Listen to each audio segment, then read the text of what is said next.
Tapi produktif di sini ternyata ada yang lebih urgent. Produktif di sini ada yang lebih penting dan ada yang lebih dalam maknanya.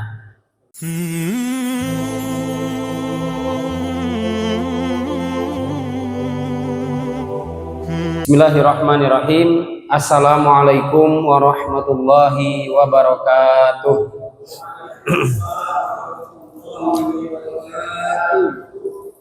Innal hamdalillah nahmaduhu wa nasta'inuhu wa nastaghfiruh wa na'udzu billahi min syururi anfusina wa sayyiati a'malina man yahdihillahu fala mudhillalah wa man yudlil fala hadiyalah. Nashhadu an la ilaha illallah wahdahu la syarikalah wa nashhadu anna Muhammadan abduhu wa rasuluhu la nabiyya wa la rasula ba'dah. Allahumma salli wa sallim wa barik ala nabiyyina Muhammad wa ala alihi wa sahbihi wa man tabi'ahum bi ihsanin ila yaumil qiyamah. Qala Allah ta'ala fi kitabihil karim, a'udzu billahi minasyaitonir rajim. Bismillahirrahmanirrahim. Ya ayyuhalladzina amanu taqullaha haqqa tuqatih wa la tamutunna illa wa antum muslimun.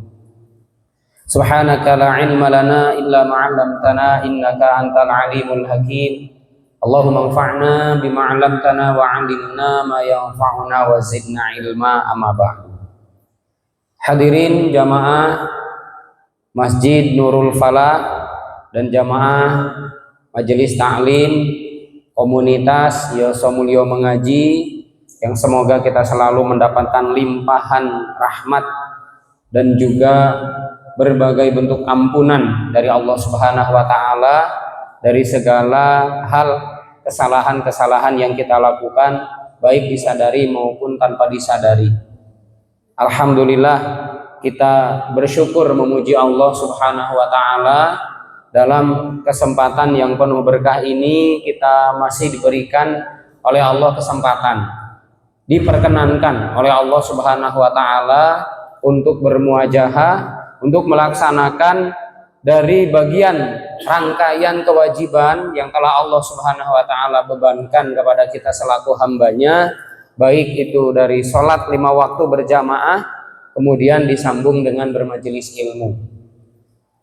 Apalagi ini bertepatan dengan bulan Rabiul Awal, yang mana menjadi tonggak sejarah, menjadi titik tolak kebaikan, tersingkapnya kejahiliahan, terhapusnya kebodohan dengan kelahiran Nabiullah Muhammad Sallallahu Alaihi Wasallam. Karena dulu sebelum Rasulullah itu lahir, jahiliyah sekali Pak di Jazirah Arab itu. Sampai-sampai wanita itu sudah tidak ada harganya. Sehingga bagi kita sekarang, apa yang harus kita tanamkan, apa yang perlu untuk selalu kita bawa, yang selalu kita hadirkan di dalam diri kita, spirit, semangat, ghirah untuk kita sama-sama menghidupkan sunnah Nabi. Karena Nabi sudah menjanjikan, man ahya sunnati faqad ahabbani. Siapapun yang menghidupkan sunnah-sunnahku, berarti dia sebenarnya cinta kepadaku. Tanpa mungkin berucap pun, meskipun kita ya tetap dianjurkan bersolawat, tapi dengan kita melakukan sunnahnya, menegakkan syariatnya, agamanya, dinnya, maka kita termasuk mencintai Nabi. Waman ahabbani kana ma'i fil jannah. Sungguh nanti dia, siapapun yang mencintai diriku, otomatis dia akan masuk surga bersamaku. Insya Allah kita semuanya ingin ya, bukan hanya insya Allah, pasti ya, kita semuanya ingin bersama Rasulullah Sallallahu Alaihi Wasallam di surga Allah Subhanahu Wa Taala nanti. Amin. Allahumma amin. Keluarga jamaah rahimakumullah, karena ini kesempatannya tentunya insidental ya, artinya kita semuanya juga perlu untuk ngaji tematik supaya apa? Supaya ada semangat. Apalagi ini kita berada di bulan yang tentunya tadi sudah disampaikan, ada nilai yang bisa kita raih, ada nilai yang bisa kita ambil ibrohnya, hikmahnya, dan insya Allah kita juga akan berusaha meneladani Rasulullah di dalam setiap tindak tanduknya, di dalam setiap gerak-geriknya dan ajaran-ajarannya. Termasuk di dalamnya adalah Rasulullah itu sebagai uswatun hasanah. Laqad kana lakum fi Rasulillahi uswatun hasanah. Bahwa memang jelas kata Allah Subhanahu wa taala, di dalam diri Nabi Shallallahu alaihi wasallam itu ada suri teladan yang baik. Segala bentuk kebaikan terkumpul di dalam diri Nabi Shallallahu alaihi wasallam, tentunya dengan disertai petunjuk dari Allah Subhanahu wa taala. Nah, termasuk juga beliau sebagai pemimpin, juga beliau Shallallahu alaihi wasallam ini sebagai orang tua. Yang tentunya kita semuanya bisa dikatakan 99,99%, bahkan mungkin 100% ini ya. Kita semuanya adalah orang tua. Tidak ada yang bujang kan di sini? Sementara bujang karena istrinya nggak dibawa. Sementara bujang. Artinya kita semuanya ini adalah orang tua. Sehingga apa? Ada dorongan, ada motivasi, ada perihal yang harus kita perhatikan kaitannya sebagai orang tua. Ternyata dari tema yang akan kita sampaikan, menjadi orang tua produktif di sepanjang zaman. Tadinya saya nulis akhir zaman, masa gurmung akhir zaman. Awal-awal zaman masa tidak kan gitu ya. Artinya kita sepanjang kehidupan kita ya harus menjadi manusia atau orang tua yang produktif. Karena ternyata ada sebuah wanti-wanti, sebuah perhatian khusus dari Rasulullah Shallallahu alaihi wasallam kaitannya dengan kita sebagai orang tua yang bisa dikatakan kurang berhasil di dalam membina, mendidik, mentarbiyah, mengarahkan zuriyahnya, keturunannya, sehingga Nabi mengatakan enek wong mandul. Nah itu mungkin kalau kita kalau kita memaknai produktif itu dari kata produksi lah gitu ya. Ini yang pinter bahasa Indonesia Pak Tirta, produksi Pak ya. Tapi kan orang mau mana kan gitu. Produktif bukan kemudian akhirnya diartikan dengan beranak terus tiap tahun mana ya nggak apa-apa, monggo, nggak masalah. Yang penting kita mampu untuk menjembataninya ya. Ketika ada anak-anak yang lahir sebagai titipan dari Allah ya kita mampu mengurusinya, merawatnya, menjaganya, dan tidak lupa mendidiknya, tidak masalah. Tapi produktif di sini ternyata ada yang lebih urgen. Produktif di sini ada yang lebih penting dan ada yang lebih dalam maknanya. Maka Nabi juga memperbandingkan, yaitu ada manusia-manusia yang mandul. Meskipun ternyata dewong kia anai okeh gitu ya, punya putra banyak, punya anak banyak, tapi kata Rasulullah, kalau nanti disebutkan hadisnya, itu mungkin kita bisa juga memikirkan, kita juga bisa berpikir, oh iya juga ya. Sanajan anai okeh para jamaah sekalian, ternyata dia dianggap mandul oleh Nabi Shallallahu alaihi wasallam karena satu hal. Nah ini yang penting. Rasulullah menyatakan bahwa Nabi itu bertanya ya kepada para sahabat. Jadi Nabi itu kadang menjelaskan satu poin itu juga dengan sebuah pertanyaan, dengan tanya jawab, soal wal jawab gitu ya. Kata Rasulullah, "Ma ta'udduna ar-raquba fikum?" Sahabat-sahabatku, kalau menurut kalian orang mandul itu yang seperti apa? Nah gitu Pak. Kata Rasulullah bertanya kepada para sahabat, wahai sahabat-sahabatku, menurut anda semua orang mandul itu yang seperti apa sih? Kalau kata Pak Andri gimana Pak? Orang mandul itu gimana Pak? Belum memiliki keturunan. Iya, sama berarti kayak jawaban sahabat ya. Semuanya serempak ya, sepakat ya? Sepakat ya? Jadi sepakat rampung wae lah balik. Ternyata ada yang lebih penting. Ternyata bukan hanya sekedar dia tidak punya keturunan, ternyata dia sekedar belum punya keturunan. Akan tetapi kata Nabi ketika dijawab oleh sahabat, alladzi la yuladu lahu, yaitu orang yang nggak punya anak, orang yang belum dikaruniai keturunan. Maka Nabi Shallallahu alaihi wasallam menjawab, laisa dzaka birraqub. Tapi maksud saya bukan itu yang disebut sebagai orang yang mandul, atau yang dimaksud orang tua yang mandul itu bukan yang hanya tidak memiliki keturunan. Lalu kemudian Nabi mengatakan walakinnahur rajul alladzi lam yuqaddim min waladihi syai'a. Hadis ini diriwayatkan oleh Imam Ahmad di dalam kitab Musnadnya. Akan tetapi yang mandul itu adalah seseorang yang anak-anaknya nanti tidak akan memberi manfaat, tidak mampu memberikan pertolongan, tidak mampu memberikan kebaikan sedikit pun, secuil pun kepada kedua orang tuanya. Karena apa? Kesalahan pendidikan, atau bisa dikatakan salah didik orang tua kepada anak-anaknya. Bahkan mungkin sampai diputuskan mungkin ya dalam satu wacana, mungkin bisa dikatakan nggak dididik sama sekali oleh kedua orang tuanya. Maka sebanyak apapun anaknya yang dihasilkan dari kedua orang tua ini tadi, sejatinya dia mandul. Ya Allah, coba Pak. Meskipun mungkin ada yang memang tidak dikaruniai anak putra ya, tapi ternyata dia beriman. Bahkan ada dulu ya rekan kami, Ustadz juga, beliau pindahan dari Lamongan, dari daerah Sedayu ya, kemudian beliau pindah ke Kaltara, Kalimantan Utara, di Tarakan. Beliau itu qadarullah wa masyafa'ala belum punya anak, Pak. Sampai sekarang saya tanya itu, Ustadz Fulan gimana? Masih kosong, Ustadz. Tapi anak didik beliau, binaan beliau TPA itu waktu saya masih di sana 2019 itu sudah 60. Jadi beliau ya meskipun dengan nada-nada yang agak mellow juga lah gitu ya, agak sedih lah intinya ya. Ya belum dikasih Ustadz, nggak apa-apa, mohon doanya aja. Tapi saya insya Allah punya anak-anak ideologis. Tapi saya insya Allah punya keturunan-keturunan ideologis, maksudnya anak-anak ya, anak-anak ideologis, bukan hanya sekedar biologis, yang insya Allah nanti bisa mengantarkan kami berdua ke surga. Jadi punya TPA itu banyak beliau, muridnya banyak. Rumahnya di pinggiran tambak udang ya. Karena memang daerah Tarakan itu terkenal dengan tambaknya. Sekilo ke depan itu sudah laut, Pak, sudah laut lepas. Karena kita naik pesawat itu baru mungkin belum ketinggian ratusan kaki itu udah laut, udah ininya, udah mau arah ke Balikpapan ya.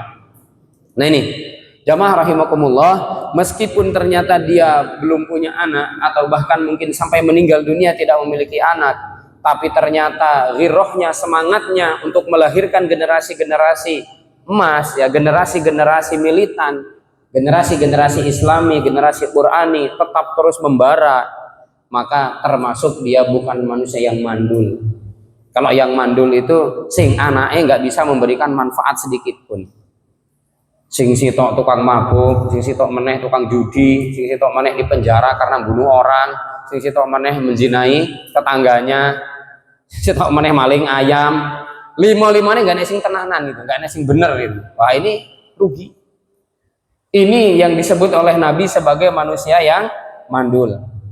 Padahal kata Imam Al-Qurtubi rahimahullah ta'ala, beliau memberikan penjelasan, tidak ada perniagaan yang membahagiakan pandangan laki-laki. Kita semuanya sebagai bapak, kita semuanya sebagai orang tua, dan tentunya pemimpin keluarga, memiliki perniagaan, memiliki kebahagiaan yang sangat-sangat luar biasa bahagianya, kecuali mendapatkan ya, artinya tidak ada kebahagiaan tersebut kecuali ketika mendapatkan anak-anaknya soleh dan anak-anaknya senantiasa memikirkan agama Allah.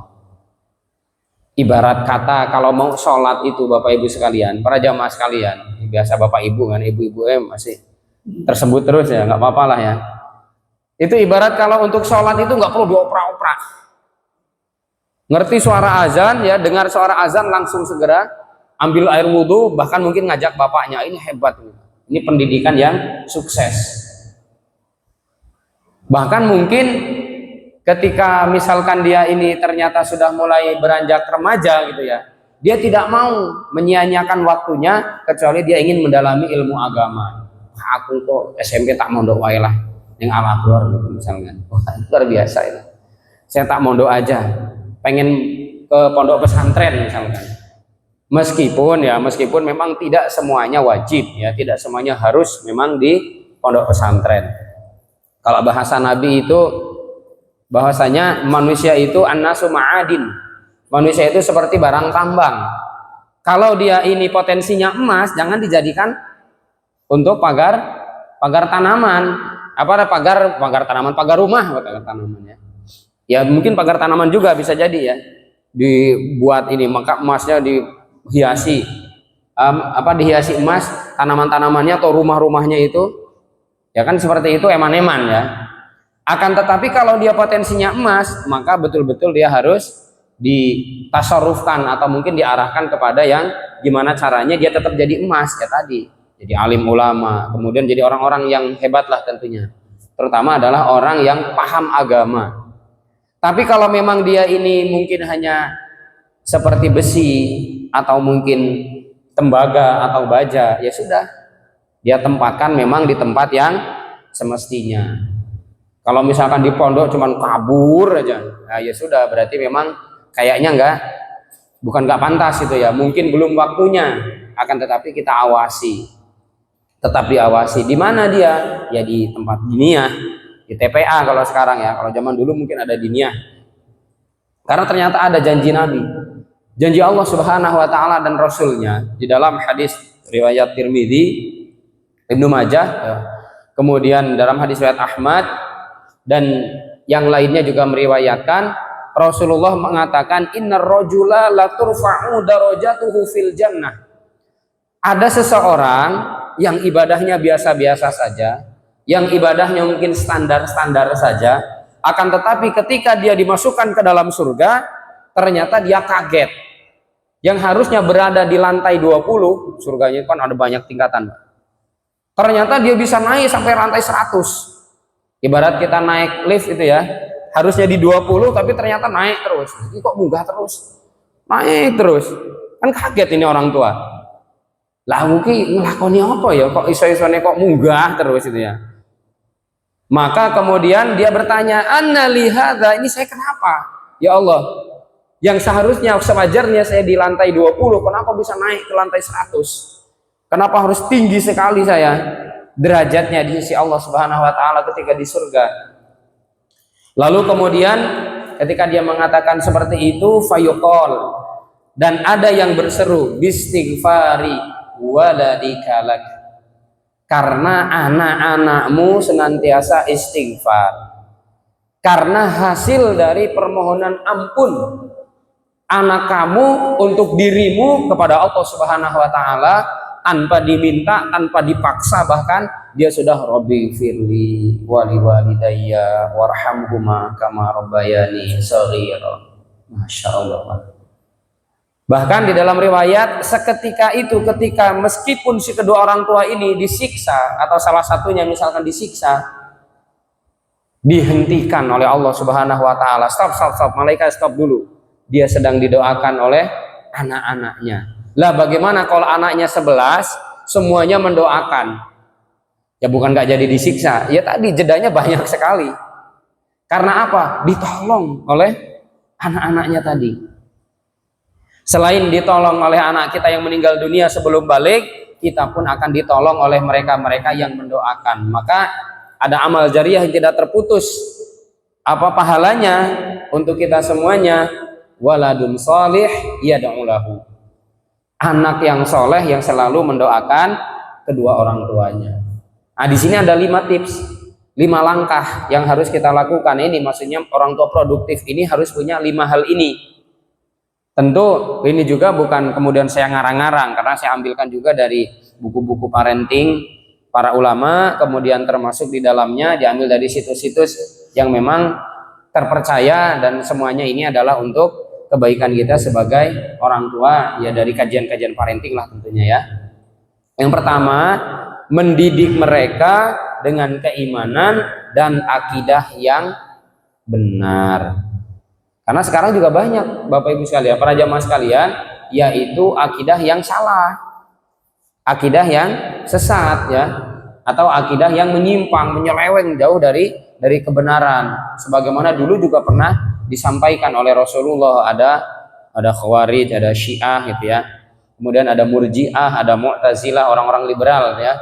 Lalu kemudian ada Jabariyah, Qadariyah. Nah, itu adalah termasuk bagian dari aliran-aliran sesat, sekalipun mereka kalau misalkan masih ada keimanannya, meskipun mereka ini tidak kafir. Ini bahaya juga kalau misalkan kita tidak menanamkan dari sedini mungkin tentang akidah Ahlus Sunnah wal Jamaah. Ahlus Sunnah wal Jamaah ini mau dari manapun ya silahkan belajarnya, monggo-monggo saja. Yang penting tadi bukan di luar Ahlus Sunnah wal Jamaah. Kalau itu sudah fatal ya.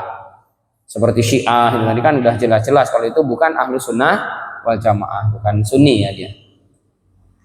Maksudnya apa? Mendidik mereka dengan baik dan benar, menanamkan keimanan, karena keimanan nanti akan membawa kepada progres yang lebih baik. Jadi hasil dari iman, para jamaah sekalian, hasil dari iman itu akan terlihat manakala minimal si anak ini sudah mulai bisa berpikir. Anak 5 tahun itu sebenarnya kan sudah bisa mikir ya. Bahkan dia sudah bisa lancar bicara. Ketika suara azan, kok dia ngajak sholat, hebat berarti itu sudah masuk ya. Itu berarti sudah menandakan bahwa penanaman akidah, penanaman iman, sekalipun mungkin kita tidak banyak bicara, tapi ketika kita titipkan di TPA sekalipun, Pak, kulo nitip putrane kulo, Pak, mohon dibina, mohon dididik. Saya cuma bisa mendoakan, saya cuma bisa ngasih beras sekilo lah mungkin gitu, atau mungkin apa. Kalau zaman dulu kan gitu ya. Kalau di Jawa kemarin saya bincang-bincang dengan saudara saya yang di Sumedang itu, di sana masih tradisi itu masih jalan, Pak. Jadi pondok pesantren itu anak-anak santri bawain beras ke kiainya gitu. Nanti setelah itu dia lulus sebagai kiai, dia berkhidmat di pondok itu tadi. Ya sama dibawain beras juga oleh santri-santrinya itu. Maka kalau saya bilang kalau di Lampung itu pondok pesantren ya kita berbayar, ada syahriahnya bulanan, ada daftar ulangnya. Itu mah enak banget katanya. Ada gajinya, dia bilang gitu. Nah, artinya apa? Peran kita sebagai wali santri baik TPA maupun di pondok pesantren, peran kita sebagai wali murid ini sangat menjamin keberhasilan dari anak-anak kita. Sekalipun kita tidak mampu ceramah, tidak banyak retorika yang kita sampaikan untuk anak-anak, tapi ketika kita titipkan di tempat yang terbaik, lalu kita awasi, kita doakan setiap saat, maka insya Allah dia akan tertanam dalam kehidupannya, di dalam benaknya, di dalam hatinya, keimanan kepada Allah. Insya Allah, Pak, nek wes gede nggak jadi koruptor, tidak akan jadi tikus-tikus berdasi, tidak akan menjadi pejabat yang tidak bertanggung jawab, nggak akan jadi pencuri, tidak akan menzinai orang lain, tidak akan menjadi penipu, itu nggak akan, insya Allah. Karena apa? Punya iman, karena dia memiliki keimanan yang kuat. Coba kita simak bagaimana kisah Abu Bakar, sing wani infak jor-joran, seluruh hartanya diinfakkan. Kalau bukan orang punya iman, nggak mungkin. Wong edan malah ya nggak ngerti malah. Kalau dia hanya misalkan orang orang gila gitu, nggak akan mungkin ya dia akan berani infak jor-joran. Atau mungkin kita yang mungkin standaran keimanannya ke atas ya suaranya, yang mungkin standaran keimanannya, maka tentunya tidak akan mampu ya mikir-mikir. Karpet wis mulai lusuh, ibaratnya takmirnya udah mengumumkan ini insya Allah kita mau beli karpet, diingkluk kabeh. Ya, mau beli AC diingkluk kabeh gitu ya. Mau bikin pilar masjid diingkluk kabeh. Karena apa? Ya itu tadi. Insya Allah enggak kalau di sini ya, itu di sana, di negeri sana lah, negeri jauh. Kalau di sini enggak, insya Allah ya. Jadi karena keimanan tadi, Abu Bakar rela infak seluruh hartanya, hanya menyisakan keluarganya dititipkan pada Allah dan Rasulnya. Ali bin Abi Thalib dalam satu keadaan yang genting, ketika Nabi dikabari oleh malaikat Jibril, wahai Muhammad, kamu mau dibunuh malam ini, silahkan kamu hijrah, sudah ada perintah hijrah dari Allah Subhanahu wa Ta'ala, ajak Abu Bakar. Ali diminta oleh Rasulullah, Ali nanti kamu turun nggon aku ya, tunggoni omahku, tapi turun neng dipan gitu ya, turun di tempat tidurnya Nabi lah pokoknya. Ada apa Nabi? Saya suruh hijrah.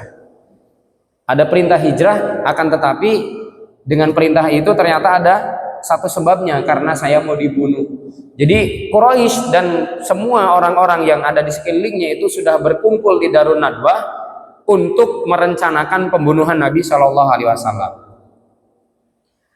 Jadi algojo sudah dikumpulkan dari setiap bani-bani, kabilah-kabilah yang ada, supaya satu persatu bawa pedang nebas Rasul. Anak sing nebas bagian telinganya, ada yang nebas bagian kepalanya, bagian lehernya, bagian pundak beliau, bagian tangan, bagian kaki. Ini usul dari setan, bahwa kalau itu ditebaskan, kan nggak mungkin Bani Hashim akan menuntut balas. Mereka mungkin bingung juga mau nuntut balas ke siapa, banyak yang ikut, ya. Artinya yang mereka sebagai pelakunya itu banyak ternyata itu. Akhirnya Rasulullah diminta untuk hijrah, yang menggantikan tempat tidurnya Nabi itu siapa? Ali. Coba kalau Ali itu nggak punya iman, Pak. Kalau Ali itu tidak tertanam keimanan yang kuat, walah ngewel. Walah ya Rasulullah, jo aku urung rabi aku ya. Jo aku sing liyane wae gitu. Tapi apa yang disampaikan oleh Ali bin Abi Thalib, ya samina wa ta'na, nggak apa-apa. Karena beliau yakin pasti dilindungi oleh Allah dan nggak mungkin dibunuh juga. Karena yang diincar adalah Rasulullah. Sampai beliau berselimut, ya, Ali berselimut sesuai dengan sebagaimana kebiasaan Nabi, karena memang agak mirip-mirip juga dengan Rasulullah, ya, dari perawakannya, dari rupanya juga, ya, karena kan putra pamannya Rasulullah. Ketika didobrak itu rumah, sekeliling rumah sudah dikelilingi oleh algojo, didobrak rumah, ternyata yang dilihat adalah Ali. Jadi seret, disiksa juga, tapi tidak sampai dibunuh. Coba kalau bukan Ali ini punya keimanan yang kuat, alah ya orang mungkin. Umar bin Khattab ketika mendengar ada rintihan seorang anak-anak ya, bukan seorang lagi, anak-anak yang kelaparan, menangis kelaparan, dialog dengan si ibu yang janda di sebuah lorong sempit, rela berusukan, Pak. Berusukannya tapi bukan pencitraan kayak Mulyono. Itu Mulyono.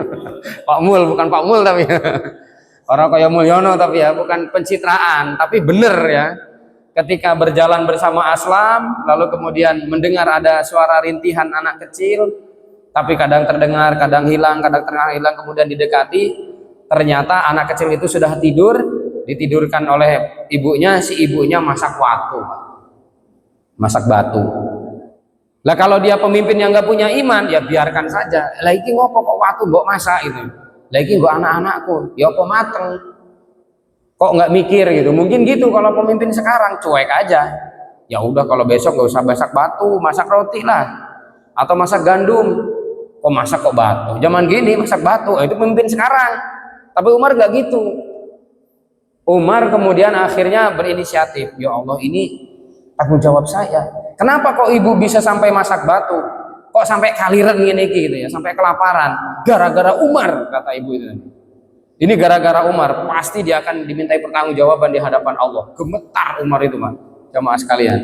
Akhirnya kemudian pulang, yaudah Bu, saya tak permisi.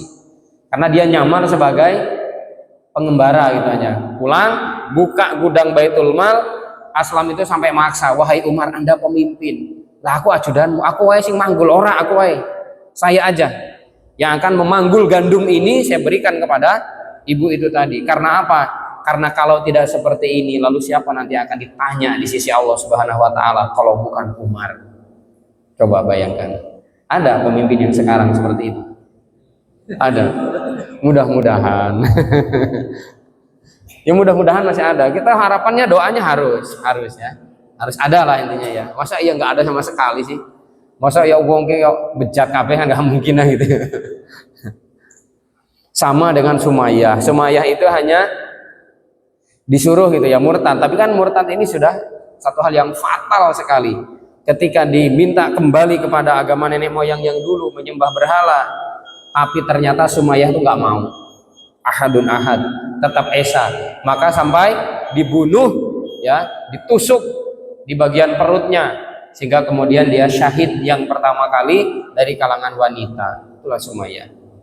Yang kedua, tidak memberikan harta yang syubhat atau bahkan haram. Nah ini yang kedua. Orang tua yang produktif adalah orang tua yang selalu memberikan nafkah yang halal. Orang tua yang selalu memberikan nafkah yang baik kepada anak maupun istrinya. Tersiar kisah yaitu ayah dari Abdullah bin Mubarak. Abdullah bin Mubarak itu lahir 118 Hijriah. Beliau termasuk kibar tabi'ut tabi'in, sighar kalangan tabi'in, ulama tabi'in, ahli hadis dan ahli fikih. Cuman fikihnya nggak terkenal. Maka mazhabnya kalah dengan Imam Malik dan Imam Abu Hanifah. Imam Syafi'i. Kemudian beliau ini, si ayahnya tadi ya, ayahnya Abdullah bin Mubarak ini sebagai pelayan sebuah kebun anggur. Bosnya minta karena sedang menjamu tamu-tamu jauh, tamu-tamu kehormatan. Bosnya ini minta, wahai Mubarak, tolong petikan bagi kami anggur yang matang dan anggur yang manis, karena ini yang datang ini tamu kehormatan. Sama Mubarak dipetikan, dicarikan. Akan tetapi kecutnya luar biasa. Marah itu bosnya. Mubarak, kamu ini kerja sama saya kan udah lama, 3 tahun kamu kerja sama saya. Masa iya anggur nggak bisa membedakan mana yang kecut, mana yang manis? Cari lagi, sampai 3 kali Pak. Sampai 3 kali diambilkan, dipetikan anggur, monggo dapat tuan. Gak ada yang manis. Akhirnya kemudian Mubarak angkat bicara, bos tahan dulu, jangan marah-marah dulu. Sekarang gini, sampean amanahkan ke saya apa? Ya disuruh jaga, suruh merawat. Iya. Saya hanya menjaga, hanya merawat, dan kemudian hanya nyabuti rumputnya, intinya memelihara sesuai dengan mandat amanah sampean. Jadi bukan untuk nyicip. Sampean nggak pernah mengamanahkan kepada saya, membolehkan kepada saya ada izin nyicipi sedikit pun dari buah anggur itu tadi. Nggak pernah saya cicip selama 3 tahun. Akhirnya ayah Mubarak ini kemudian kan masih bujang waktu itu ya, kata bosnya, cah iki kok jujur tenan nih. Nggak disunat Pak, aspal yang harusnya berapa senti ya segitu yang diberikan kepada rakyat sebagai APBN atau APBD misalkan. Ini karena nggak ada kejujuran, karena mungkin dia juga dari bapaknya mungkin diberikan makanan yang haram, akhirnya dia nyunat juga, aspal dipangan, pasir dipangan kalau bahasa Anwar Zaid itu ya. Menungso serakah ya, aspal ditelan, pasir ya ditelan, batu koral ya ditelan juga gitu ya. Yang ketiga, berhubungan baik dengan kedua orang tua. Ini penting. Kata Wahab bin Munabih, beliau mengatakan, siapa yang berbakti kepada kedua orang tuanya, maka Allah panjangkan umurnya, Allah akan berikan keturunan yang soleh. Tapi sebaliknya, yang durhaka kepada kedua orang tuanya, maka Allah akan pendekkan umurnya dan akan diberikan ujian anak yang nakal, bandelnya luar biasa. Anak yang buruk perangainya dan juga buruk keimanannya. Yang keempat, mencarikan teman yang baik. Dan yang kelima, doakan. Hafal doanya ya. Rabbana hablana min azwajina wa dzurriyyatina qurrata a'yun waj'alna lil muttaqina imama. Ada yang belum hafal?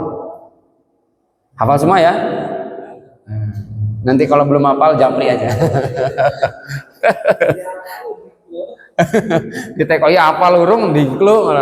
Maksudnya udah Pak, tawadu. Insya Allah udah semuanya. Azan ya? Oh ya, alhamdulillah cukup ya. Meskipun mungkin ya masih banyak mungkin yang harus disampaikan, tapi ya waktu sudah membatasi kita. Insya Allah nanti dilanjutkan di pertemuan yang akan datang atau mungkin dengan diskusi yang lainnya. Kita akhiri dengan doa kafaratul majlis dan hamdalah. Subhanakallahumma wa bihamdika asyhadu an la ilaha illa anta astaghfiruka wa atubu ilaik. Walhamdulillahirabbil alamin. Bila taufiq wal hidayah. Wassalamualaikum warahmatullahi wabarakatuh.